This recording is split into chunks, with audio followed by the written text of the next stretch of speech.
La vie criminelle d'Archibald de la Cruz. On a presque l'impression, en voyant ce film-là, qu'on assiste à un film noir. C'est un film noir à l'envers. C'est-à-dire que la plupart des films de Buñuel sont des antithèses. C'est-à-dire qu'il prend des genres, il prend des formes, et il les retourne à l'envers. Et c'est justement ce qu'il fait avec la vie d'Archibald. La vie sexuelle, pardon. Le criminel, bon, mais c'est pareil, dans l'esprit de Buñuel, criminel et sexuel se rapprochent. Le crime et le sexe, on va y revenir. Exactement. Et il en fait un film noir qu'il démonte pour finalement trouver une fin. Ben oui, les gens l'ont vu. On sait que ça finit pas comme un film noir. On sait que ce n'est pas un criminel, sauf qu'il est en pensée. Comme nous le sommes tous. Encore là, il touche à des valeurs d'inconscient, des valeurs de rêve. Il y a des gens, tout le monde dans sa vie, un jour, se dit, celui-là, celui-là, je le tuerais. Ouais. Tu sais, ça peut être pour des trucs banals. On se fait couper en automobile de façon bête. Et ça nous vient malgré nous. Et l'association, d'ailleurs, mort-sexualité est très près de Sade. Et tous les surréalistes ont été très, très près du marquis de Sade, on le sait très bien.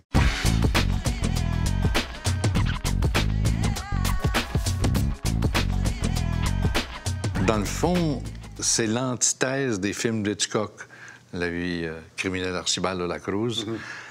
Et c'est sûrement, j'ai l'impression, je ne sais pas si Hitchcock en a parlé, mais un film qu'il devait envier en disant « But I would have killed the people for real. » Who's that guy who don't kill people?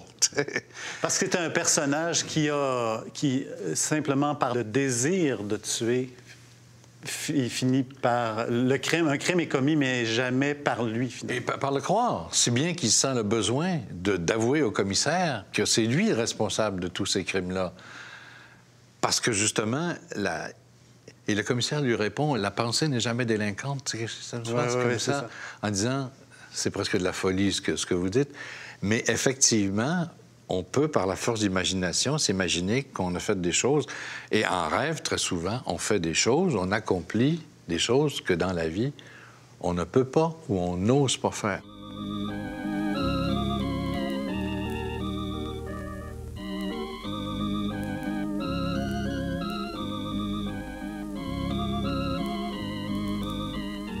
Dime que no es verdad lo que te oí hace un momento. No es cierto que te gusta. Mi vida.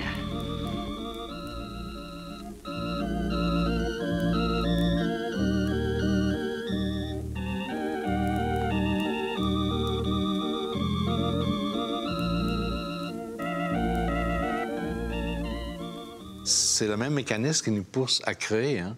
Pourquoi est-ce qu'on crée? On crée pour transformer l'univers qui est autour de nous autres parce qu'il ne nous satisfait pas, donc on l'imagine autrement. Et lui, Buñuel, toute sa vie, il a pris des thèmes qui lui sont chers et qui sont très près de lui pour les retourner. D'ailleurs, il disait du Chien andalou que c'était un appel criant au meurtre. Et le meurtre, ou l'acte violent de vouloir tuer, existe et partout dans ces films. Et là, justement, ça devient presque une comédie. Ça devient une comédie, ce film-là, mais une fois que le film se termine, pendant que le film se déroule, c'est pas une comédie, c'est un film policier. Et c'est même, à ma connaissance, je pense, le seul happy ending de tous les films de Buñuel. Oui, il se finit dans la lumière par une belle marche dans un parc, alors qu'il y a eu cet aspect assez morbide qu'on retrouvait parsemé dans le film. Et encore là, ça, c'est comme si Buñuel riait lui-même de son propre film et en disant « Oh, oh, oh, je vous ai bien eu, mes enfants. Gardez cet homme-là, il est pur. Il va aimer cette femme qui est pure aussi. » Et il n'a même pas écrasé l'insecte qui est sur l'arbre.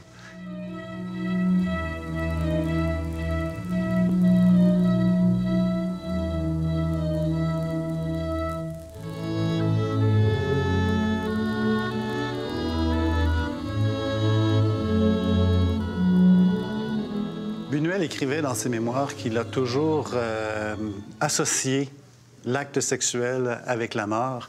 On peut dire que dans ce film-là, l'association, elle est évidente, elle est omniprésente.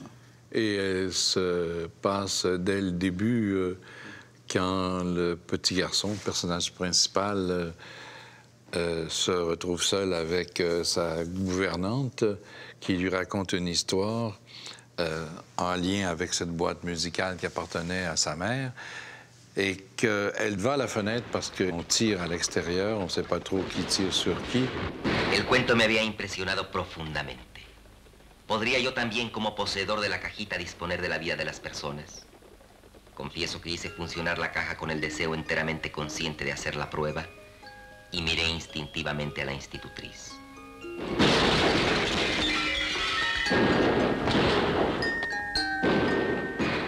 Elle se retrouve sur le sol. Bien sûr, on voit ses jambes.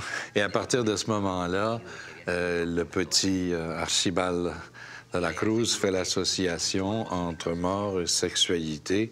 Et c'est cette association-là qui, toute sa vie, va lui faire imaginer qu'il a comme sa boîte le pouvoir de tuer et qu'il doit tuer, que c'est le hasard a fait en sorte que son destin est tracé et qu'il va commettre tous ces meurtres.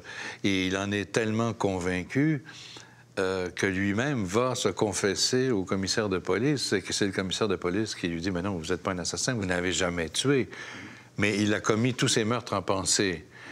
Et là où s'arrête le...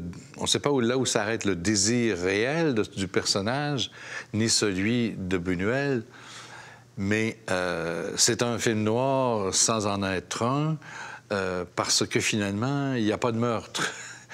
Mais c'est une réflexion, même s'il y a un ton de comédie assez certain pendant tout le film et un happy ending rare chez Buñuel, c'est un film qui n'en reste pas moins qu'une réflexion sur le sens de la mort, le sens de la vie. Et moi, j'ai toujours l'impression que Buñuel parle du meurtre, de l'idée de meurtre, non pas en fonction de tuer la vie, mais plus en fonction de tuer la mort. La tragédie humaine, c'est la mort. On ne peut rien faire, on va tous y passer, qu'on le veuille ou non.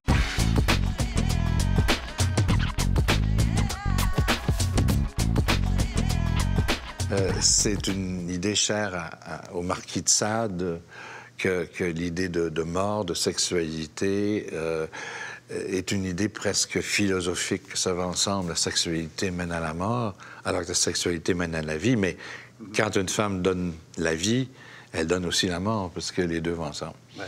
Alors, c'est avec ces notions-là, ces valeurs-là que Buñuel a joué toute sa vie. Et là, il joue légèrement cette fois avec... Il construit un film paradoxalement lumineux. Exactement, lumineux et drôle, et mais très satisfaisant sur le plan émotionnel, en ce sens qu'il nous viendra toujours des idées de mort, des idées de tuer quelqu'un pour des raisons banales. Quelqu'un nous marche sur le pied ou nous crache en plein visage sans faire exprès, mais on dit « je vais te tuer, moi ». Donc, il pousse à la limite ce fantasme-là et en fait un film magnifique.